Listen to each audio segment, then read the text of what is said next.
इतिहाद India YouTube channel पर आप तमाम लोगों का खैर मकदम और बहुत बहुत स्वागत है। इस वक्त मैं दिल्ली के जामा मस्जिद के मीना बाज़ार के इलाके में मौजूद हूँ और यहाँ पर जो है जनरल शहनवाज़ को आज तमाम लोग जो है वो खराज अक़ीदत पेश कर रहे हैं और मेरे साथ इस वक्त जो है वो उनके पोते जो है मौजूद हैं। उनसे आइए हम बातचीत करेंगे और जनरल शहनवाज़ की जो खिदमत थी मुल्क के लिए उस तमाम चीज़ों पर हम बातचीत करेंगे। आज आपका बहुत बहुत स्वागत हमारे चैनल पर। जी बहुत बहुत शुक्रिया। आज का पोता हूँ छोटा और आज 9 दिसंबर को इनका इंतकाल हुआ मेरठ में 1983 में। तो इनका करियर जो था बेसिकली इन्होंने शुरू किया था RIMC IMS से पास आउट हुए हमारे दादा।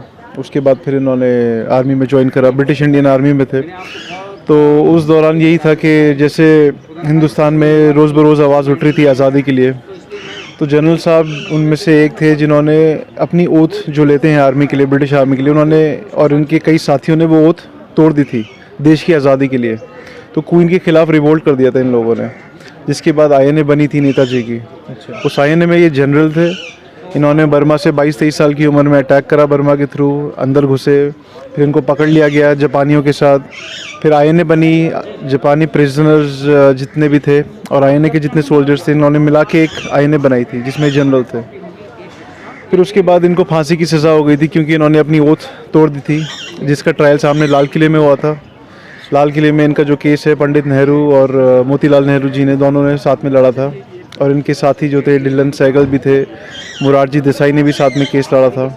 और लाल किले में इनका एक कोर्ट रूम में इनके जो स्टैचूज़ हैं वो हैं, पूरा केस हुआ था।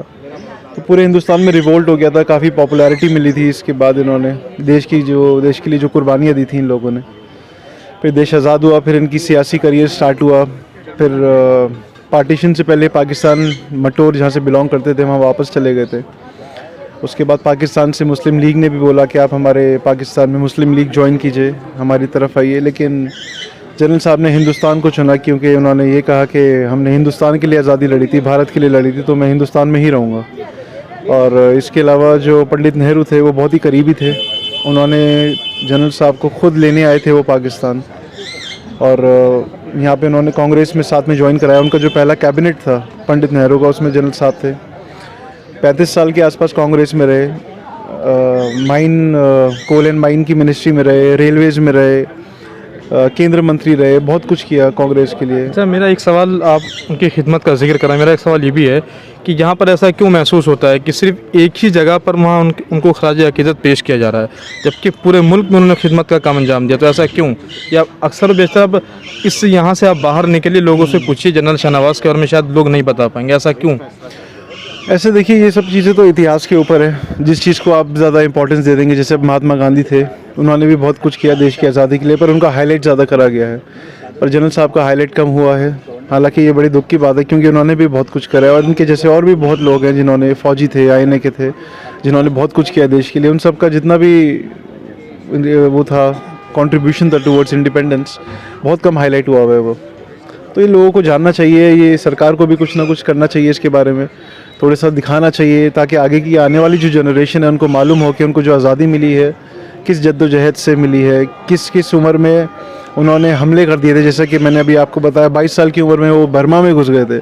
आजकल 22 साल के लड़के क्या करते हैं? तो इसी तरह सरकार को और किताबों में किसी तरह लोगों को ये बताना चाहिए। सिर्फ जनरल साहब के बारे में ही नहीं, और भी बहुत लोग थे ऐसे जिनका नाम और निशान ही नहीं कहीं भी। इन्होंने इतना कि मैं बता दूं कि मुझे खुद आज, मतलब मैं खुद इस इलाके में रहता हूं, तो मुझे आज खुद मालूम चला है कि आज जो है उनको खराज अक़ीदत पेश किया जा रहा है। अच्छा, मैं ये देख रहा था यहाँ पर कि जब उनको खराज अक़ीदत जब पेश किया रहा तो उनके बराबर में जो है वो हमारे CDS जो है वो बिपिन रावत का भी फ़ोटो मतलब वहाँ पर रखा हुआ है, तो उन लोगों को भी आप खराज अक़ीदत पेश कर रहे हैं? जी बिल्कुल, ये इत्तेफाक की बात है कि आज उनकी बरसी है। ये भी जनरल थे, हमारे दादा जो थे ये INA के जनरल थे। और कल जो में बड़ी घटना हुई, जनरल बिपिन रावत और उनकी फैमिली के साथ उनका हेलीकॉप्टर क्रैश हुआ तमिलनाडु में, तो उनका भी देहांत कल हो गया 8 तारीख को। तो उसी साथ ही साथ हमने सोचा मौका अच्छा है, तो साथ ही साथ हमारे जो आज के जनरल थे उनको भी श्रद्धांजलि दी जाए कहीं ना कहीं। तो उसको अपना अच्छा मौका पकड़ के हमने वो भी किया आज। क्या पैगाम देना चाहते हैं जो नौजवान है इस वक्त उनको ख़ास तौर से? देखिए, पैगाम क्या, जो भी देश में चल रहा है, जिस भी हिसाब से हमें कभी भूलना नहीं चाहिए हम किस देश से हैं और हमने आज़ादी की लड़ाई लड़ी तो क्यों लड़ी, किन लोगों ने लड़ी, आज का जो माहौल है वो बदल गया है। आज़ादी के वक्त की जो सोच थी, आज की जो सोच है, उसमें ज़मीन आसमान का फ़र्क है। तो कहीं ना कहीं आज के यूथ को ये समझने की ज़रूरत है कि जो हमारे क्रांतिकारी थे, भगत सिंह थे, अशफाक उल्लाह खान थे, गुरु, ऐसे बहुत हज़ारों थे, उनकी क्या मेंटालिटी थी और हमारी क्या मेंटालिटी है। आज हम क्या कर रहे हैं, आज हम क्या सोच रहे हैं। उन्होंने हमारी आज़ादी इस दिन के लिए नहीं दिलवाई थी, उन्होंने भारत को एक साथ मिलकर आज़ादी दिलवाई थी, भारत की आने वाली पीढ़ियों के लिए। यहाँ पे कोई हिंदू नहीं था, कोई मुसलमान नहीं था, कोई नहीं था, एक भारत था, उसी भारत का था। आज मेंटालिटी बदली जा रही है, तो कहीं ना कहीं थोड़ा सा इस चीज़ को ध्यान में रखना चाहिए, समझना चाहिए लोगों को, और किसी एक के पीछे बस आंखें बंद करके नहीं भागना चाहिए। अपना दिमाग सोच समझ के वोट दें और इसी तरह से देश में बदलाव आएगा। आप यहाँ पर जब खराज अकीदत के लिए आ रहे थे तो कौन कौन लोग, कहाँ कहाँ से लोग शामिल हुए आपके साथ जो है? देखिए, आते रहते हैं लोग, पहले भी हमने कई बार बरसियाँ करी हैं इनकी, और बहुत ही करीबी ताल्लुकात थे सारे कांग्रेसियों से। जैसे मैंने बताया 35 साल के आसपास लगभग मिनिस्ट्री में रहे थे। अच्छा, तो जितने कांग्रेस के लीडर थे क्या वो? जी, कांग्रेस की, मैंने बताया 35 साल कांग्रेस में थे, पंडित नेहरू के साथ केंद्रीय मंत्री थे, जैसे बताया मैंने। तो जितने भी पुराने नेता हैं, लीडर्स हैं, वो सब जानते हैं, बहुत इज्जत करते हैं, क्योंकि ये ऐसी एक शख्सियत थे कि इनमें कभी भी कोई बुरी बात नहीं सुनी हो कि इन्होंने घूसखोरी करी हो या खुदा ना खास्ता कोई ऐसी बात करी हो।